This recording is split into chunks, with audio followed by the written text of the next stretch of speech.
Don't kill the messenger.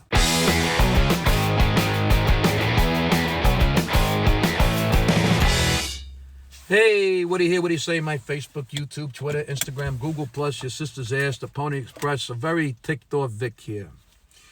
You know what ticks me off? Misrepresentation. Now, follow me. I'm not talking about things like when a product says it does something and it doesn't actually do what it says. I'm talking about we, the people, are represented or misrepresented in government. Now, this isn't technically about politics. It's not about Democrats or Republicans. So don't even start with me. If you want to turn this into a freaking political argument, then I must ask that you play darts with a blind man, and you need to stand next to the dartboard. I'm just going to bombard you with stats, facts, truth, the reality. I think it's interesting and kind of tells an important story about what is happening in this country. So again, these are just facts. Facts! Don't kill the messenger. How about this? Did you know that 51% of all Congress people are millionaires, but just 5% of all the people in the United States are millionaires? How about this one? Did you know that Congress is made up of 77% white men, but in the United States, the population is only 31% white men? On the other hand, only 20% of Congress are women, but 51% of the U.S. population are women. Seeing a trend here? How about this one? This one's a beauty.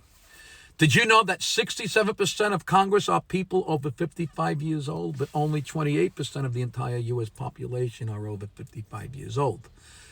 These are just the facts. I'm not making this up like half the memes on Facebook. Misrepresentation. Interesting, isn't it? Or maybe think about this. When the idea of stimulus checks first came up, most politicians agreed that the amount needed to be significant. When only $600 was ultimately approved in the Senate, then President Trump said, let's make it $2,000. And Pelosi said, yes, let's make it $2,000. And Schumer said, yes, let's make it $2,000. And the Democrats in Congress said, yes, let's make it $2,000. And the Republicans in Congress said, yes, let's make it $2,000. And then what does Mitch McConnell do? He said, fuck you. It's not going to be 2,000. So let me get this straight.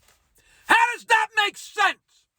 Why is Mitch McConnell literally making everyone do what he wants instead of what the people want? I didn't vote for him. He doesn't represent me. He's from Kentucky. The people in Kentucky and only Kentucky voted for him. So why couldn't all the other people in Congress who work for all the rest of the American people all over the United States override McConnell and do what their citizens wanted? Misrepresentation. And by the way, here's what those fortunate Kentuckians get for having Mitch McConnell represent them. And this is the guy apparently running the United States.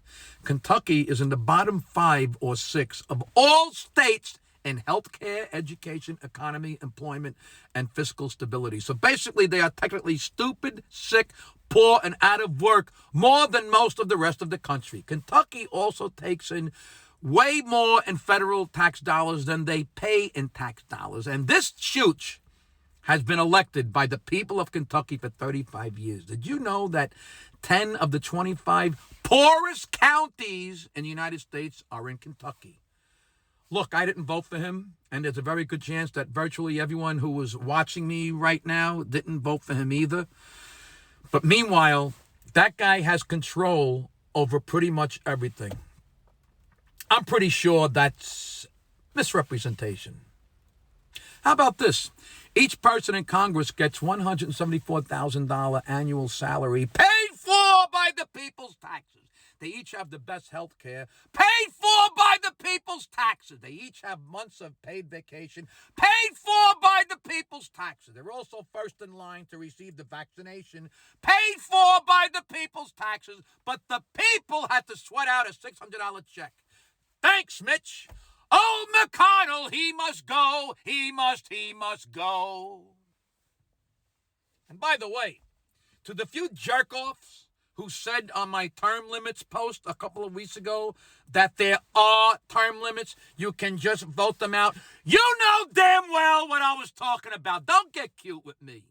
Who the fuck you think you're talking to? You know damn well I'm not talking about limits like when your term in office is 2 or 4 or 6 years. I'm talking about limits meaning how many terms you can run for re-election, you dumb fucks. And you damn well know it. And if you're so fucking smart, then you should know that it's more difficult for a new person running for office against an incumbent. Read about it on your Google machines. It's very interesting how that works. That's another reason why we need real term limits. Holy mother of God. Hey, look. If we want real change, we need to demand better from our elected officials. We need actual representation that reflects who we are in this country. It seems like the majority of the people in this Congress are truly rich, old, white people. I mean, the stats I read earlier certainly make that seem the case. No? Maybe that's why the rich keep getting richer and the working man keeps getting it up the fucking ass. I don't know. Look, I just gave you a bunch of facts. No opinion. Just the facts, Jack.